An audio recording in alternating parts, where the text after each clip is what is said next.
Detail చూద్దాం. Musi పునర్జీవన project పనులను వేగవంతం చేయాలని సీఎం రేవంత్ రెడ్డి ఆదేశించారు. బాబుఘాట్లు నిర్మించ తలపెట్టిన గాంధీ సరోవర్తో పాటు మీర్ అలం ట్యాంక్పై నిర్మించనున్న బ్రిడ్జ్ నమూనాలను సీఎం పరిశీలించారు. మీర్ అలం ట్యాంక్పై బ్రిడ్జ్ నిర్మాణ పనులకు జూన్లో టెండర్లు పిలవాలని అన్నారు. ఈలోగా అందుకు అవసరమైన సర్వేలు, నివేదికలు, ప్రతిపాదనలు, డిజైన్లతో డీపీఆర్ను సిద్ధం చేసుకోవాలని ఆదేశించారు. ఇక ఫ్యూచర్ సిటీ వరకు మెట్రోను విస్తరించాలని సీఎం రేవంత్ రెడ్డి నిర్ణయించారు. అందుకు అవసరమైన తుది ప్రతిపాదనలు సిద్ధం చేయాలని అధికారులను ఆదేశించారు. కమాండ్ కంట్రోల్ సెంటర్లో మెట్రో విస్తరణపై ముఖ్యమంత్రి సమీక్ష నిర్వహించారు. ఈ సందర్భంగా మెట్రో 2వ దశ విస్తరణకు సంబంధించిన ప్రతిపాదనల పురోగతిని ఆరా తీశారు. కేంద్ర ప్రభుత్వం నుంచి అనుమతులు రావాల్సి ఉందని ఇప్పటికే ఢిల్లీలో అధికారులను కలిసి సంప్రదింపులు జరిపినట్లు అధికారులు వివరించారు.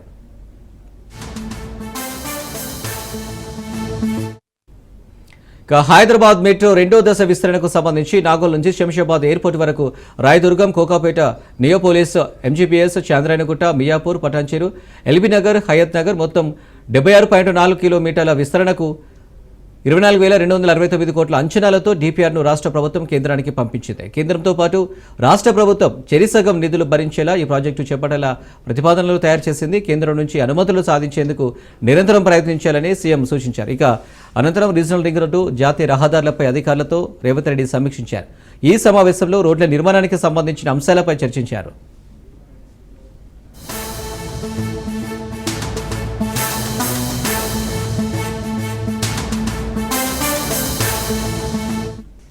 త్వరలో బీసీ సంరక్షణ చట్టం తీసుకువస్తామని ఏపీ ముఖ్యమంత్రి చంద్రబాబు చెప్పారు. మహాత్మా జ్యోతిరావు పూలే గారి స్ఫూర్తితో ఈ చట్టం తెస్తున్నామని తెలిపారు. తెలుగుదేశం పార్టీ వచ్చాకే వెనుకబడిన వర్గాలకు న్యాయం జరిగిందన్నారు. బీసీలకు ఉద్యోగాల 33%, స్థానిక సంస్థలు 34% రిజర్వేషన్లు కల్పించామని చెప్పారు. జిల్లాల వారీగా బీసీ భవన్ల నిర్మాణానికి శ్రీకారం చుట్టామని వెల్లడించారు. బీసీ వర్గాల సంక్షేమమే కూటమి ప్రభుత్వానికి తొలి ప్రాధాన్యత అని చంద్రబాబు స్పష్టం చేశారు. రాజధాని అమరావతిలో బీసీ విద్యార్థుల కోసం సివిల్స్ కోచింగ్ సెంటర్ ఏర్పాటు చేస్తున్నామని తెలిపారు. ఈ రాష్ట్రంలో నేను గర్వంగా చెప్పగలుగుతున్నా, వెనుకబడిన వర్గాలకు న్యాయం చేసిన ఏకైక పార్టీ, చేస్తున్న ఏకైక పార్టీ తెలుగుదేశం పార్టీ. ఉద్యోగాల్లో 33% రిజర్వేషన్లు పెట్టాం. అదే మాదిరిగా ఏవైతే స్థానిక సంస్థల్లో 33% రిజర్వేషన్లు పెట్టాం. ప్రత్యేకమైన కార్యక్రమాలకు బీసీలు తీసుకొచ్చాం. మొట్టమొదటిసారిగా 2000 ఎన్టీ రామారావు గారు ఉన్నప్పుడు వెనుకబడిన వర్గాలకు రెసిడెన్షియల్ స్కూల్స్ తీసుకొచ్చారు. 108 బీసీ రెసిడెన్షియల్ స్కూల్స్ ఉంటే 75 దాకా తెలుగుదేశం పార్టీ హయాంలో వచ్చాయి. దగ్గర ఈ సంవత్సరం 48,000 కోట్ల రూపాయలు బీసీల సంక్షేమానికి ఖర్చు పెడతామని చెప్పి కూడా నేను మీకు తెలియజేస్తున్నా. ఒకసారి అయితే అన్ని చేయాలనే ఆశ ఉంది, కానీ గల్లా పెట్టి చూస్తే ఖాళీ అయిపోయింది. ఒక మాటలో చెప్పాలంటే ముఖ్యమంత్రి పదవి నాకు కొత్త కాదు, 4వసారి ముఖ్యమంత్రి. సమైక్య ఆంధ్రప్రదేశ్లో అందరికంటే ఎక్కువ సార్లు ముఖ్యమంత్రిగా ఉన్నాను. దేశంలో ఎక్కడా ఇవ్వని విధంగా పింఛన్లు 64 లక్షల మందికి 33,000 కోట్ల రూపాయలు పేదవాళ్ళకి ఇచ్చే ఏకైక ప్రభుత్వం ఈ ప్రభుత్వం. 4,000 ఇస్తున్నాం, 6,000 దివ్యాంగులకు ఇస్తున్నాం.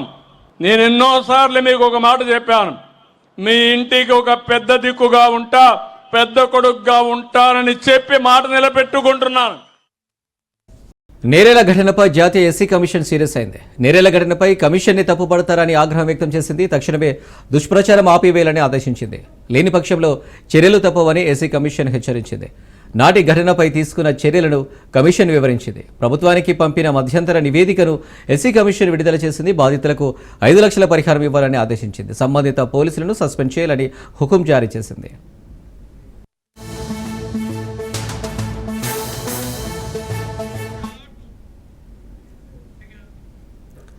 మహాత్మా జ్యోతిరావు పూలే జయంతిని పురస్కరించుకుని ఏలూరు జిల్లా ఆగిరిపల్లి మండలం వడ్లమానులో సీఎం చంద్రబాబు పర్యటించారు. కులవృత్తులు చేసుకునే వారి ఇళ్లకు వెళ్లి వారి సమస్యలు అడిగి తెలుసుకున్నారు.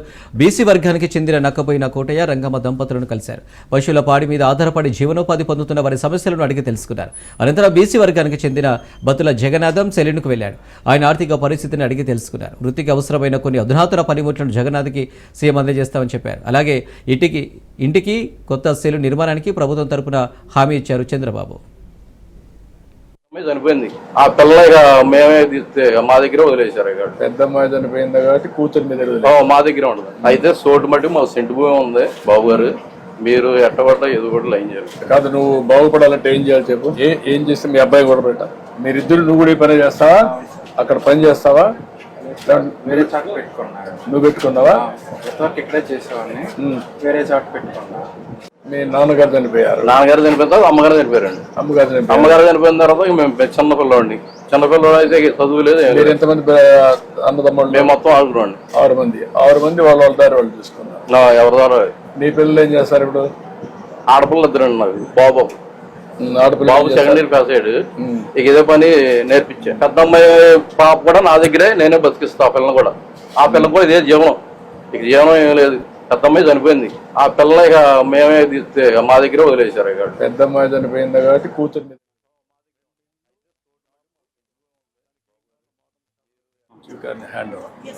ఇప్పుడు మీ మిస్సెస్ బాగాలేదా? బాగాలేదండి. ఇప్పుడు కాలు చేయి కొంచెం శాంతం పడిపోయింది. నేనే అన్నం కూడా ఉండాలి. ఫిజికల్ హ్యాండిక్యాప్ ఇచ్చాడు అమ్మాయికి. అదనం ఏర్పాటు చేసి మీరు ఇప్పించేసేయండి, చేయండి. ఇమీడియట్ గా ఒక 2 లక్షల రూపాయలు డబ్బులు కూడా ఉంటాయి. ఇప్పుడు అన్ని తీసుకోవచ్చు.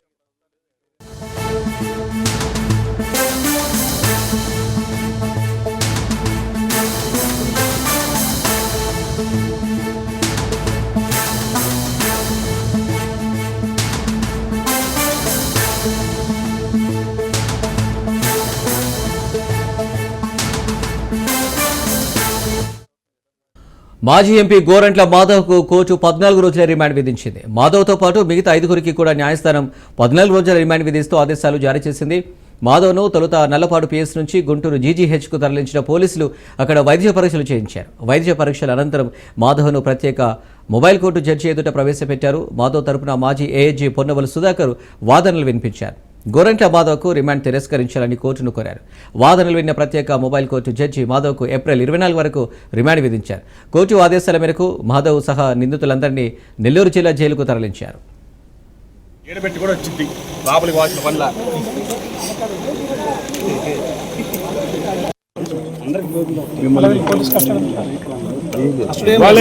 మళ్ళీ పిటిషన్ వేయాలి కదా. మళ్ళీ పిటిషన్ వేయాలి రేపు సోమవారం.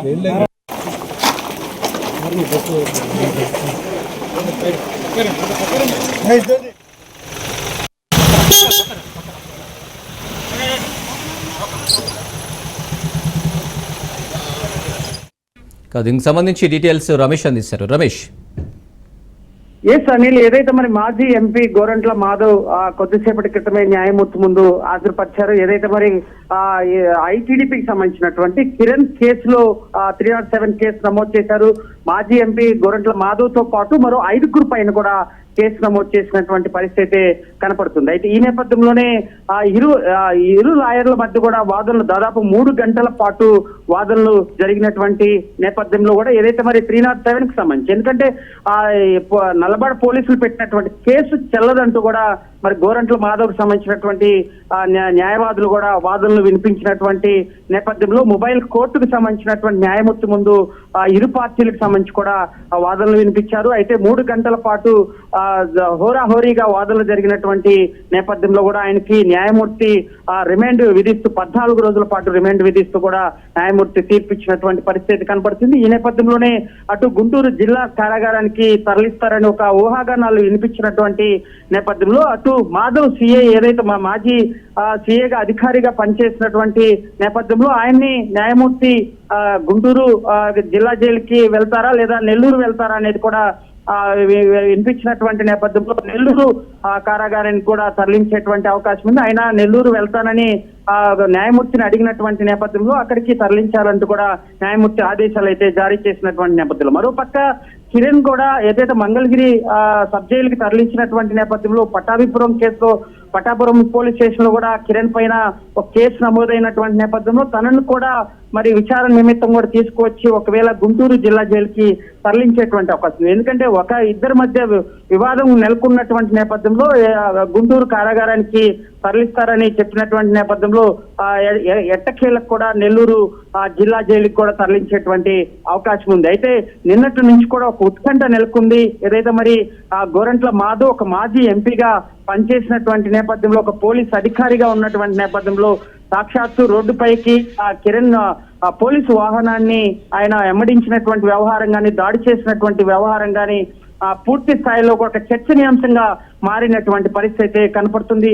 ఏదైతే మరి హాస్పిటల్కి వెళ్ళినటువంటి సమయంలో, ఏదైతే వైద్య పరీక్షలకు జీజీహెచ్ కి తీసుకువెళ్తున్నటువంటి సమయంలో కూడా పోలీసులతో కూడా కొంత వాగ్వాదం నెలకొన్నటువంటి పరిస్థితి కనపడుతుంది. ఎందుకంటే ప్రెస్ మీట్ ఏర్పాటు చేసినటువంటి సమయంలో కూడా గోరంట్ల మాధవ్ ఒక మాజీ ఎంపీ ఫోటోకాల్ కూడా పాటించకుండా ఎలా మీడియా ముందుకు ప్రవేశపెడతారంటూ కూడా ఆయన పోలీసులతో వాదించినటువంటి పరిస్థితి కనపడుతుంది. అయితే ఏదైతే మరి పూర్తి స్థాయిలో ఎట్టకేలకు కూడా case non bailable case warranty ఇచ్చినటువంటి నేపథ్యంలో కూడా గోరంట్ల మాధవ్ తో పాటు తనకు సంబంధించినటువంటి అనుచరులు 5 పైన కూడా నాన్ బెయిలబుల్ కేసు నమోదు చేశారు.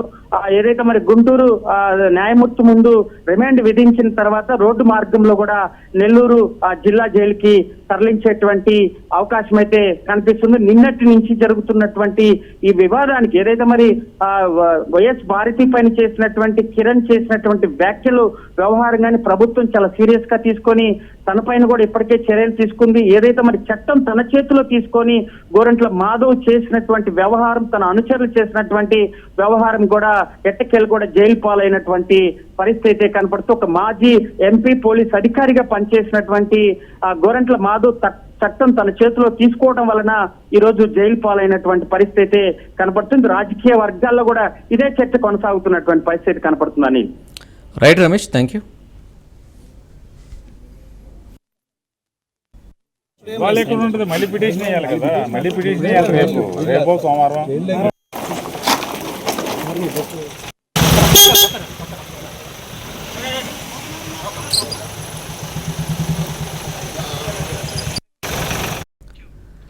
బాపట్ల జిల్లా అద్దంకి నియోజకవర్గంలో మంత్రి గొట్టుపాటి రవికుమార్ పర్యటించారు. జ్యోతిరావు పూలే జయంతి సందర్భంగా కస్తూర్బా గాంధీ విద్యాలయాలకు మంత్రి శంకుస్థాపన చేశారు. గత ప్రభుత్వంలో కస్తూర్బా గాంధీ విద్యార్థులు సరైన వసతులు లేక తీవ్ర ఇబ్బందులు పడ్డారని అన్నారు. వైసీపీ ప్రభుత్వం కారణంగా 12 మంది విద్యార్థులు విద్యకు దూరం అయ్యారని అన్నారు. కూటమి ప్రభుత్వంలో బాలికల విద్యకు అధిక ప్రాధాన్యత ఇస్తామని మంత్రి గొట్టుపాటి రవికుమార్ తెలిపారు. కుటుంబ ప్రభుత్వం అధికారంలోకి వచ్చిన తర్వాత బాలికల విద్య మీద ఈ ప్రభుత్వం ప్రత్యేకమైన దృష్టి పెట్టింది. మన మంత్రివర్యులు యువనాయకుడు లోకేష్ గారి నాయకత్వంలో ఇవాళ రాష్ట్రంలో ఉన్న కస్తూర్బా స్కూల్స్ అన్నింటిలో కూడా చాలా పెద్ద ఎత్తున శాంక్షన్స్ ఇవ్వడం జరిగిందన్నమాట. చాలా మంది ఇబ్బంది పడతా ఉన్నారు, సరైన సౌకర్యాలు లేక, పడుకోవడానికి సరిగ్గా డామినటరీ లేక ఇబ్బంది పడుతున్నారని దానికోసం ఇవాళ మన అర్థం కాన్స్టిట్యూన్స్ 2 చోట్ల శంకుస్థాపన చేశాము. 6 నెలల్లో పిల్లలకి ఇవ్వటమే కాకుండా వాళ్ళకి కొన్ని సేవా సంస్థల ద్వారా ఇవాళ బెడ్లు కూడా ఇస్తా ఉన్నారు. అవన్నీ కూడా వేయించి 6 నెలల్లో పిల్లలకి కస్తూర్బా స్కూల్లో ఉన్న పిల్లలకి సౌకర్యం అందిస్తాము. ఇదే కాకుండా వాళ్ళకి నాణ్యమైన విద్యుత్ అందిస్తాం, మంచినీళ్ళు RO ప్లాంట్లు పెట్టి మంచినీళ్ళు అందించడం, బాత్రూమ్స్ చూసాము. కొన్ని చోట్ల బాగాలేమంటే కొన్ని చోట్ల బాత్రూమ్స్ కట్టమన్నారు, అవన్నీ కడతాము. కాంపౌండ్ వాల్స్ దగ్గర ఎక్కడెక్కడ బాగాలేదన్నారు, అవన్నీ రిపేర్ చేయమన్నారు, చేస్తామని చెప్పాము. అదేవిధంగా మెయిన్ గేట్ దగ్గర ఎక్కడ ప్రాబ్లం ఉందంటే అది చేయమని లైటింగ్, ముఖ్యంగా కాంపౌండ్, పెద్ద కాంపౌండ్స్ 5 ఎకరాల కాంపౌండ్ అయి ఉంది. స్కూల్ ఉన్నందరూ బాగానే ఉంది, మిగతా అట్లా భయపడుతున్నారు. పాములు బెడద కానీ లేకపోతే దొంగలు బెడద కానీ లేకుండా ఉండటం కోసం లైటింగ్ కావాలన్నారు. ఖచ్చితంగా డిపార్ట్మెంట్ వాళ్ళు చెప్పాను, పోల్స్ వేసి ఇమీడియట్ గా ఒక 10 రోజుల్లోనే లైటింగ్. కలియుగ ప్రత్యక్ష దైవం శ్రీ వెంకటేశ్వర స్వామిని ఏపీ డిప్యూటీ స్పీకర్ రఘురామకృష్ణరాజు దర్శించుకున్నారు. ఉదయం శ్రీవారి అభిషేక సేవలో పాల్గొని మొక్కులు చెల్లించుకున్నారు. దర్శన అనంతరం రంగనాయకుల మండపంలో వేద పండితులు వేదాశీర్వచనం అందించగా ఆలయ అధికారులు స్వామివారి తీర్థ ప్రసాదాలు అందజేశారు. కుటుంబ సభ్యులతో స్వామివారిని దర్శించుకోవడం చాలా సంతోషంగా ఉందన్నారు డిప్యూటీ స్పీకర్. తన కుమారుడి జన్మదినం కావడంతో శ్రీవారిని కుటుంబ సమేతంగా దర్శించుకున్నామన్నారు. ఒంటిమిట్టలో వైభవంగా ఉత్సవాలు జరుగుతున్నాయని రఘురామకృష్ణరాజు వెల్లడించారు. భక్తులు అందరూ సుఖ సంతోషాలతో ఉండాలని ఆ దేవుడిని ప్రార్థించినట్లు తెలిపారు. వారి దర్శనం కోసం ఈరోజు కుమారుడి జన్మదినం కూడా కావడంతో ఈరోజు వచ్చి సకుటుంబంగా స్వామి దర్శనం చేసుకున్న అభిషేక దర్శనం. ఇవాళ ఒంటిమిట్టలో చక్కటి ఉత్సవం కూడా జరుగుతుంది. గౌరవనీయులైన ముఖ్యమంత్రి వర్యులు టీటీడీ ఆధ్వర్యంలో జరిగే వేడుకలు రాష్ట్రం విడిపోయిన తర్వాత రామనవమి ఉత్సవాలు అక్కడ అద్భుతంగా జరుగుతున్నాయి. ఆ ఉత్సవాలు వైభవంగా జరగాలని, స్వామి భక్తులందరూ సుఖ సంతోషాలతో ఉండాలని మనస్ఫూర్తిగా దేవుణ్ణి ప్రార్థించడం జరిగింది. కుటుంబంతో జగన్పై ఏపీ బీజేపీ చీఫ్ పురంధేశ్వరి ఆగ్రహం వ్యక్తం చేశారు. ఎంతో కష్టపడి ఐపీఎస్ ఉత్తీర్ణత సాధించి యూనిఫామ్ సాధించారని అన్నారు. పోలీసులను జగన్ అనుచిత వ్యాఖ్యలు చేయడం సరికాదన్నారు. రాష్ట్రంలో లా అండ్ ఆర్డర్ కరెక్ట్గా పనిచేస్తున్నాయని అన్నారు. జగన్ పోలీసులకు ఖచ్చితంగా క్షమాపణ చెప్పాలన్నారు. జ్యోతిరావు పూలే దంపతులు మహిళల అభివృద్ధి కోసం పనిచేశారని పురంధేశ్వరి అన్నారు. దేశంలో అదేవిధంగా రాష్ట్రంలో కూడా శాంతి భద్రతల్ని కాపాడవలసినటువంటి బాధ్యత వారి భుజాల మీద వేసుకునేటువంటి 4వ సింహంగా పోలీసు వ్యవస్థని ప్రతి ఒక్కరూ కూడా గుర్తిస్తూ ఉంటారు. వారి ప్రాణాలని ఒడ్డి శాంతి భద్రతల్ని కాపాడటంలో వారు ఒక ప్రధానమైనటువంటి భూమికని పోషిస్తూ ఉంటారు. అటువంటి 4వ సింహంగా పరిగణించబడుతున్నటువంటి పోలీస్ వ్యవస్థని ఉద్దేశించి కొడతాము అని చెప్పటం ఇది సర్వత్రా ఖండించవలసినటువంటి అంశంగా. తిరుమల గోశాలలో దారుణ పరిస్థితులు ఉన్నాయన్నారు వైసీపీ నేత భూమన కరుణాకర్ రెడ్డి. 3 నెలల్లో గోశాలలో 100 గోలు మృతి చెందాయన్నారు. ఈ విషయాన్ని కూటమి సర్కార్ రహస్యంగా దాచిందని ఆరోపించారు. ఇంత జరుగుతుంటే పవనంద స్వామి ఏం చేస్తున్నారన్నారు. తిరుమల ప్రతిష్టను కూటమి సర్కారు దెబ్బతీస్తుందన్న భూమన భగవంతుడితో సమానమైన గోవులకు ఈ పరిస్థితి ఎదురైందన్నారు. మూగజీవాలు దిక్కుముక్కు లేకుండా మరణిస్తున్నాయని ఈ మహాపాపం కూటమి సర్కారుదేనని తెలిపారు.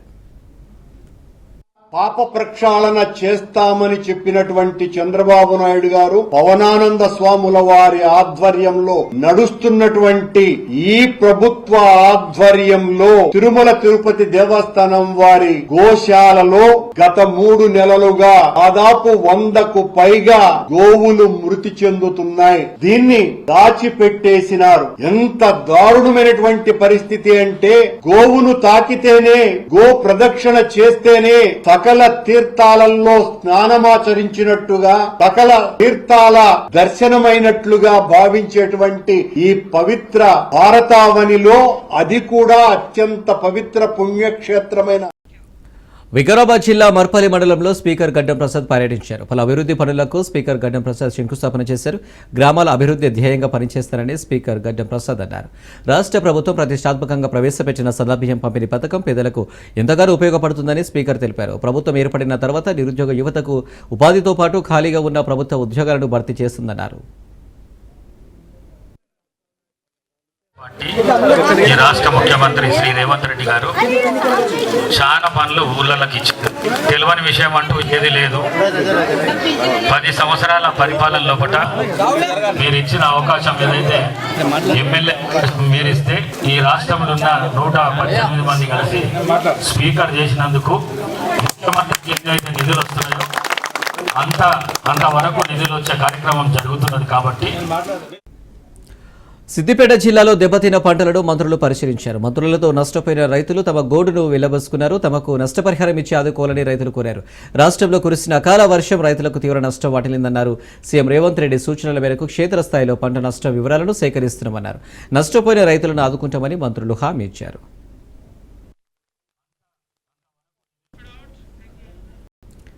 మాజీ ఉపరాష్ట్రపతి వెంకయ్యనాయుడు తెలంగాణ రాష్ట్ర ప్రభుత్వానికి కీలక సూచన చేశారు. విద్యార్థులను మాతృభాషకు దూరం చేయడం మంచిది కాదన్నారు. తెలంగాణ ప్రభుత్వం ఈ నిర్ణయాన్ని పునరాలోచన చేయాలని వెంకయ్యనాయుడు అన్నారు. తెలంగాణలో ఇంటర్ విద్యాస్థాయిలో సంస్కృతం 2వ భాషగా చేయాలని ప్రభుత్వం ఆలోచనలో ఉందన్న సమాచారంపై ట్విట్టర్ వేదికగా వెంకయ్యనాయుడు స్పందించారు.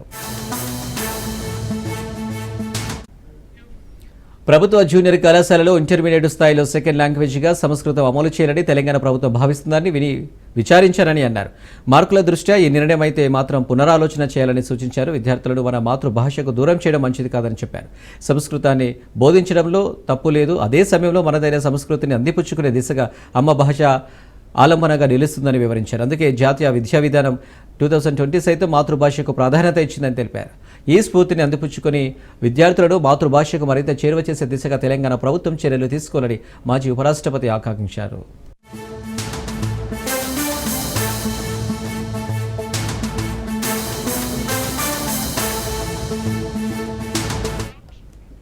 నంద్యాల జిల్లాలో అకాల వర్షాలు అన్నదాతలను కుదేలు చేశాయి. జిల్లాలో కురిసిన వర్షాలకు పంటలు పూర్తిగా దెబ్బతిన్నాయి. గాలివానకు మామిడికాయలు రాలిపోగా అరటి తోటలు నేలకొరిగాయి. మహానంది మండలంలో అరటి సాగు చేసే రైతులు తీవ్రంగా నష్టపోయారు. అకాల వర్షాలపై ఉద్యానవన శాఖ అధికారి శ్రీధర్తో మా ప్రతినిధి మధుసూదన్ మరింత సమాచారం అందిస్తారు. మహానందిలో గాలివాన బీభత్సం సృష్టించింది. దీంతో ఉద్యానవన పంటలు దెబ్బతిన్నాయి. ప్రధానంగా మహానంది మండలంలో అరటి ఎక్కువగా సాగు చేస్తారు. అయితే ఉద్యానవన పంటల్లో అరటి ఏమాత్రం దెబ్బతిందని చెప్పేసి అధికారులు కూడా క్షేత్రస్థాయి పరిశీలన కూడా చేస్తున్న పరిస్థితి ఏంది. ప్రస్తుతం మనతో హార్టికల్చర్ అధికారులు ఉన్నారు, వారి మాటలు తెలుసుకునే ప్రయత్నం. సార్, మహానందిలో ఎన్ని హెక్టార్లలో అరటి వేశారు? ఇప్పుడు ప్రధానంగా మీరు క్షేత్రస్థాయి పరిశీలన చేస్తూ ఉన్నారు, ఎంత పంట దెబ్బతింది? ఈ మహానంది మండలంలో గత రాత్రి గురువారం రాత్రి కురిసిన వర్షాలు గాళ్ళ వల్ల అరటి పంట నష్టపోవడం జరిగింది. దీంట్లో ప్రాథమిక అంచనా కూడా వేసి పంపించడం జరిగింది. ప్రాథమిక అంచనాగా 30 హెక్టార్లు మహానంది మండలంలో జరిగింది. దీంట్లో తిమ్మాపురం, బుక్కాపురం, గోపవరం, సీతారాంపురం ఈ గ్రామాలలో పంట నష్టం జరిగిందని ప్రాథమిక అంచనాగా తెలుపడింది. అంతేపాటు బండే అత్మకూరు మండలంలో కడమల కాలువ కూడా అరటి పంట కొంత 10 ఎకరాల వరకు నష్టం జరిగింది. ప్రధానంగా చెప్పండి, ఏ సీజన్లో వేసుకుంటే గాలు రావు, ఏ సీజన్లో వేసుకుంటే గాలు వస్తాయని రైతులకు ఏమన్నా అవగాహన కల్పించేది చేస్తా ఉన్నారు? యాక్చువల్గా ఎక్కువగా ఏప్రిల్, మే టైంలో గాలు ఎక్కువగా వీస్తాయి. అయితే రైతులు ఎప్పుడు ఏ పంట మనకు గిట్టుబాటు ధర అవుతుందో దాని పరంగా మనం రైతులు పంట వేయడం జరుగుతుంది. దానివల్ల మనకు టైమింగ్ అనేది మామూలుగా ఫిబ్రవరి, మార్చి టయాలలో కోతకు వచ్చిన పంటకు మంచి ధర పలుకుతుంది. ఏప్రిల్ 15 తర్వాత నుంచి తగ్గడం జరుగుతుంది జనరల్గా. కొన్ని టయాలలో ఏంటంటే తమిళనాడు అటు సైడ్ నుంచి మనకు పంట తగ్గినప్పుడు ఇక్కడ రేటు అంటే టైం మార్కెట్ అనేదాన్ని ఒక టైంలో పర్టికులర్గా ఉన్నట్లయితే మనం పర్టికులర్ టైం అనడానికి చెప్పడానికి. అయితే జనరల్గా ఖరీఫ్ టైంలో మార్చి, ఏప్రిల్, మేలలో నాటుతారు. మళ్ళీ నవంబరు, అక్టోబర్లలో పంట నాటడం జరుగుతుంది. రెండు టయాలలో పంట నాటడం జరుగుతుంది ఇక్కడ. ప్రధానంగా చెప్పండి, మహానంది ఏరియాల్లో అరటిలో ఏ రకాలు వేస్తారో? ఎక్కువగా వెరైటీస్ కూడా వేస్తూ ఉంటారు, అది పెట్టుబడి వ్యయం కూడా ఎక్కువ అవుతుంది. ఇలాంటి గాలివానలు జరుగుతుంటాయి, నష్టం ఏమాత్రం తీర్చేది ప్రభుత్వం ఏమాత్రం తీర్చగలదు? ఇక్కడ ఎక్కువగా సుగంధ రకం అనేది మనకు ప్రసిద్ధి. సుగంధ రకం అనేది మొత్తం 95% సుగంధ, అంటే 2300 హెక్టార్లు మహానంది మండలంలో మొత్తం అరటి పంట పండిస్తారు. అందులో 2000 హెక్టార్లు సుగంధ పంట ఉంటుంది. ఒక 100 హెక్టార్లు 100 ఎకరాలు మాత్రమే వివిధ రకాల కొత్త రక పంటల్లో బూడిద అరటి, రెడ్ బనానా, యాలక్కి ఇలాంటివి వేయడం జరుగుతుంది. వీటిల్లో ఏదైనా కూడా ఇక్కడ ఉన్నది సుగంధ కానీ యాలక్కి కానీ ఇవన్నీ కూడా పొడవు రకాలు కాబట్టి గాళ్ళకు ఈజీగా కంపేర్ చేస్తే మనము పచ్చరటి రకంతో పోలిస్తే ఇవి త్వరగా గాళ్ళకు పడిపోవడానికి ఆస్కారం ఉంటుంది. కాబట్టి ఈ గాళ్ళ పడిపోకుండా వైరు పద్ధతి అనేటివి కూడా కొన్ని వాళ్ళకు అవేర్నెస్, అవగాహన కల్పించడం జరుగుతున్నది. అలా ప్లస్ కట్టెలు ఊత ఇవ్వడము, ఇలా చేసుకున్నట్లయితే గాలి నుంచి మనము పడిపోకుండా అరికట్టుకోవచ్చు. పంటలు వేసుకుంటున్నారు, వీరికి ఇన్సూరెన్స్ సౌకర్యం ఉంటుందా? ఇన్పుట్ సబ్సిడీ ఏ విధంగా రాబోతుంది? ఇన్సూరెన్స్ అనేది ఆటోమేటిక్గా మనకు ప్రభుత్వం ద్వారా వర్తిస్తుంది. అది వాళ్ళ కండిషన్స్ ప్రకారంగా టెంపరేచరు, విండ్ వెలాసిటీ వీటిని బట్టి ఆధారపడి ఉంటుంది. దాన్ని గవర్నమెంట్ ద్వారా వాళ్ళు రెయిన్ఫాల్ డేటా, టెంపరేచర్ డేటాని బట్టి నిర్ణయిస్తారు. ఇన్పుట్ సబ్సిడీ అనేది మేము ఎవరెవరి పంట నష్టపోయిందో అనేది ప్రాథమిక అంచనా వేసాం. మళ్ళీ వాటిని తుది నివేదికలు పంపించి వాళ్ళకు అక్కడ గవర్నమెంట్ ద్వారా ఇన్పుట్ సబ్సిడీ వేయడం జరుగుతుంది. పంట నష్టం జరిగిందో ప్రాథమిక అంచనా వేస్తూ ఉన్నాము. ఆ నివేదికలను పూర్తి స్థాయిలో ప్రభుత్వానికి అందజేస్తాము. ఎవరికి ఎంత నష్టం వాటిల్లిందో ఆ మేర ఇన్పుట్ సబ్సిడీ రైతులకు అందజేసేందుకు ప్రయత్నం చేస్తున్నామని చెప్తున్నారు. వీడియో జర్నలిస్ట్ శివశంకర్తో మధు, రాజ్ న్యూస్, మహానంది, నంద్యాల జిల్లా. వరంగల్ జిల్లాలో ఏర్పాటు చేసిన జాబు మేళలో తొక్కిసలాట చోటు చేసుకుంది. ఓ ప్రైవేట్ కన్వెన్షన్ హాల్లో ఏర్పాటు చేసిన మెగా జాబు మేళాను మంత్రి సీతక్క, కొండ సురేఖ ప్రారంభించారు. అయితే జాబు మేళాకు అధిక సంఖ్యలో అభ్యర్థులు పాల్గొనడంతో హాల్లోకి తీసుకొచ్చిన తరుణంలో అద్దం ధ్వంసమైంది. దీంతో రంగంలోకి దిగిన పోలీసులు గాయపడ్డ వారిని ప్రైవేట్ ఆసుపత్రికి చికిత్సలు అందిస్తున్నారు. రియా హాస్పిటల్ నుంచి హనంకొండ వీరికి 10,000 సాలరీ. కే ఐశ్వర్య, మీకు అందరికీ తెలుసు, తెలంగాణ తెచ్చుకున్నదే ఉద్యోగాల కోసం. ఆ ఉద్యోగాల కోసం కూడా ఉద్యమాన్ని మరి ఒక ఉద్యోగం లాగానే రోజు డ్యూటీ కంటే ఎక్కువ ఉద్యోగాలు వస్తాయి, తెలంగాణ వస్తాయి అని మరి ఎంతో మంది యువత పోరాడి సాధించుకున్న తెలంగాణలో గత 10 సంవత్సరాలలో మొత్తం చూస్తే కనీసం 1 lakh కూడా వాళ్ళు గవర్నమెంట్ జాబ్ చేయలేకపోయారు 10 yearsలో. కానీ ఈరోజు సీఎం రేవంత్ రెడ్డి గారు వచ్చిన మొదటి ఏడాదిలోనే దాదాపుగా 59,000 గవర్నమెంట్ ఉద్యోగాలు ఇచ్చినటువంటి ఘనత కూడా ఈ యొక్క ప్రజాపాలనని ఈ సందర్భంగా తెలియజేస్తా ఉన్నాం. వాటితో పాటు గవర్నమెంట్ ఉద్యోగాలు వచ్చేంత వరకు మీరందరూ ఖాళీగా ఉండకుండా మరి ఏదో ఒక చిరు ఉద్యోగాలు కూడా చేసుకొని మిమ్మల్ని మీరు సిపిఐ మావోయిస్టు పార్టీ శాంతా పేరుతో కర్రెగుట్ట రక్షణ కోసం బాంబులు పెట్టామని ప్రకటన చేయడాన్ని ములుగు జిల్లా ఎస్పీ డాక్టర్ శబరీష్ తీవ్రంగా ఖండించారు. అమాయక ఆదివాసులు వాళ్ళ అవసరాల కోసం అడవులకు పోతే ఇన్ఫార్మర్ పేరుతో బాంబులు అమర్చి హతమారుస్తున్నారని ఆగ్రహం వ్యక్తం చేశారు. ఆదివాసులు అడవి ప్రాంతంలో ఆవులు మేకలను మేపేందుకు వెళ్తారని ఉండేవారు. బాంబులు అమర్చి వారిని హతమార్చడం సబబు కాదన్నారు. ఆదివాసులు ఎవరి బెదిరింపులకు భయపడవద్దని, ప్రజలకు పోలీసులు ఎల్లవెల్లలా రక్షణగా ఉంటారని భరోసా ఇచ్చారు. అజ్ఞాతంలో ఉన్న మావోయిస్టులు లొంగిపోయి జనజీవన స్రవంతిలో కలవాలని ఎస్పీ పిలుపునిచ్చారు. వెళ్ళడం అది very natural for them. So ఇలాంటి లైవ్లీహుడ్ని థ్రెటన్ చేయడము, వాళ్ళని రిస్ట్రిక్షన్ చేయడం is very very illegal. Definitely we are going to there will be strict action on them. And ప్రజలు ఎవరు కూడా భయపడొద్దు. ములుగు పోలీసులు సెక్యూరిటీ మెజర్స్ తీసుకుంటున్నాము. ఆ ఏరియాలో బీట్ టీమ్స్. కూకట్పల్లి కేపీహెచ్బీలో 2 యువకులు అదృశ్యమయ్యారు. 4వ ఫేజ్కి చెందిన గణేష్ నాయక్, రాకేష్ నాయక్ ఇంటి నుంచి వెళ్లిపోయి తిరిగి రాకపోవడంతో చుట్టుపక్కల పరిసర ప్రాంతాల్లో వెతికారు కుటుంబ సభ్యులు. వారి ఆచూకీ తెలియకపోవడంతో స్థానిక పోలీస్ స్టేషన్లో ఫిర్యాదు చేశారు. కేసు నమోదు చేసుకున్న పోలీసులు దర్యాప్తు చేస్తున్నారు.